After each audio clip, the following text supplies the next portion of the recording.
ये बोटमैन दिन रात चेन्स को हिलाकर एक विशाल सन को अर्थ के चारों ओर सर्कल में घुमाता है, जिससे इंसानी वर्ल्ड में लाइट और डार्कनेस होती है। पर जब से सन गॉड ने सभी जीवों को बनाया, यूनिवर्स में उसके साथ एक भयानक कैओस बीस्ट भी पैदा हुआ। वो हमेशा अर्थ पर लाइफ के सोर्स नाइल रिवर को सोखने की फिराक में रहता है, ताकि दुनिया की हर चीज को खत्म कर सके। इन सब को रोकने के लिए सन गॉड हर दिन हाथ में भाला लेकर तैयार रहते हैं और बुरे इरादे वाले कैओस बीस्ट को वापस अंतहीन डार्कनेस की खाई में धकेल देते हैं। क्योंकि ये वर्क ऐसा है कि एक पल भी ध्यान नहीं हटा सकते, इसलिए उन्होंने अपने 2 बेटों को अपने बनाए हुए इंसानों की रक्षा के लिए लगा दिया। दोनों ब्रदर्स ने अपने फादर की इच्छा के अनुसार काम बांटा। बड़े भाई God of life Nile river से घिरी उपजाऊ जमीन पर राज करते थे, जबकि छोटे भाई डेजर्ट के गॉड को बंजर जमीन पर भेज दिया गया। इस बड़े भेदभाव ने उसके मन में सालों तक नाराजगी भर दी, इसलिए डेजर्ट के गॉड चुपचाप अपनी पावर जमा कर रहे थे, इस उम्मीद में कि एक दिन वो अपना खोया हुआ सब कुछ वापस पालेंगे। इस दिन उन्हें आखिरकार एक सुनहरा मौका मिला। गॉड ऑफ लाइफ की उम्र हो चुकी थी और वो अपना सिंहासन अपने बेटे स्काई गॉड होरस को सौंपने वाले थे। उस समय पूरा देश इस ऐतिहासिक मोमेंट को देखने के लिए मौजूद था। लोग नए किंग के राज्याभिषेक का जश्न मनाने के लिए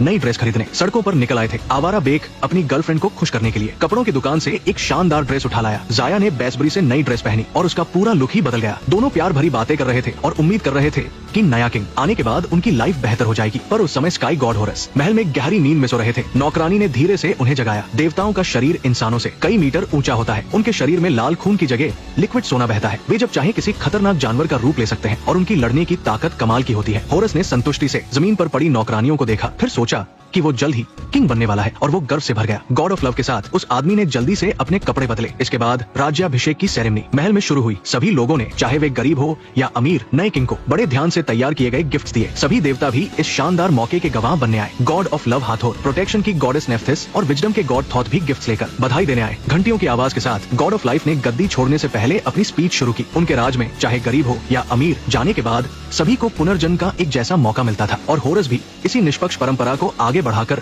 किंग बनेगा। लेकिन जैसे ही उसके फादर उसे ताज पहनाने वाले थे, डेजर्ट के गॉड सेट देर से वहां पहुंचे। किंग ने सोचा कि उनका भाई बधाई देने आया है और गर्मजोशी से उसका स्वागत किया। अंकल होने के नाते उन्होंने होरस को भेड़ का सींग गिफ्ट में दिया। उस आदमी ने ज्यादा सोचे बिना उसके कहने पर सींग को बजा दिया। अनजाने में डेजर्ट के गॉड की आर्मी ने आवाज सुनी और तुरंत सभी को घेर लिया। सिंहासन छीनने के लिए सेट ने अपने फादर सन गॉड का दिया हुआ शस्त्र निकाला और अपने भाई को आखिरी मुकाबले के लिए कारा। पर गॉड ऑफ लाइफ स्वभाव से दयालु थे। वो बिल्कुल नहीं चाहते थे कि अपने भाई से लड़े। सेट ने सबके सामने गॉड ऑफ लाइफ को खत्म कर दिया और लोगों को सिर्फ 2 चॉइस दी, या तो घुटने टेको या अभी खत्म हो जाओ। देवताओं को पता था कि वे उसका मुकाबला नहीं कर सकते, इसलिए वे सब उस आदमी के पैरों में झुक गए। लेकिन होरस ये अपमान कैसे सह सकता था? उसने अपनी दिव्य छड़ी उठाई और अपने अंकल से आखिरी लड़ाई लड़ने का फैसला किया। जल्द ही होरस ने पावर के शब्दों से सेट का सिर लॉक कर लिया, लेकिन उसने नहीं सोचा था कि सामने वाला रिफ्लेक्टिव शील्ड का इस्तेमाल करके उसे डिस्टर्ब कर देगा। ऐसा लगा कि इस मुकाबले की तैयारी उसके अंकल ने बहुत पहले से कर रखी थी। होरस का हर बार पहले से ही भांप लिया जाता था और उसे कोई फायदा नहीं मिल रहा था। मजबूर होकर उसने अपनी डिवाइन पावर से अपना कवच पहना और स्काई गॉड के रूप में मुकाबला शुरू कर दिया। पर सेट भी पीछे हटने वाला नहीं था। उसने तुरंत सुनहरे सियार का रूप ले लिया। दोनों एक दूसरे से लिपट गए और उनकी टक्कर जबरदस्त थी। स्काई गॉड अपनी उड़ने की एबिलिटी से जीतने की कगार पर पहुंच गए थे, पर उन्हें नहीं पता था कि उनके अंकल ने पहले से ही शीशे लिए हुए सोल्जर्स की एक टुकड़ी तैयार कर रखी थी। होरस सूरज की रोशनी के रिफ्लेक्शन से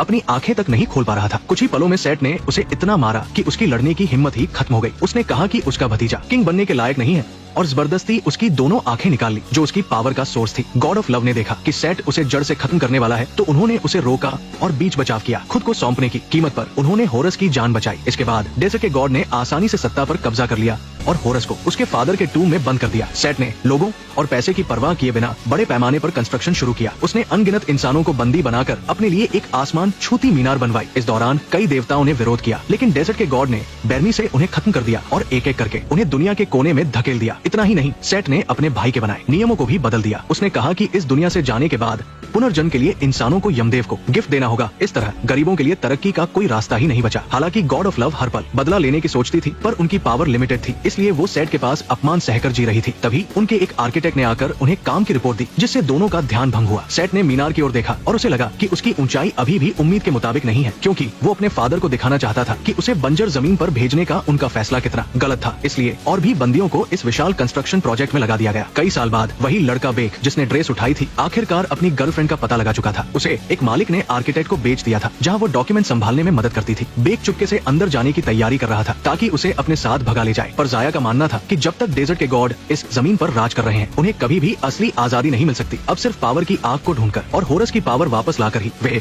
डेजर्ट के गॉड के अत्याचार को खत्म कर सकते हैं। अपने काम की वजह से जाया ने जल्द ही उस गुप्त गुफा का ब्लूप्रिंट ढूंढ लिया जहाँ वो मणि रखी थी। जब आर्मी सोना ले जा रही हो उसी वक्त चुपके से अंदर घुसकर बेक उस मणि को हासिल कर सकता था, लेकिन ये जगह उतनी आसान नहीं थी जितनी लग रही थी। आदमी के सामने मौजूद पावर की आग तो बस एक चारा थी।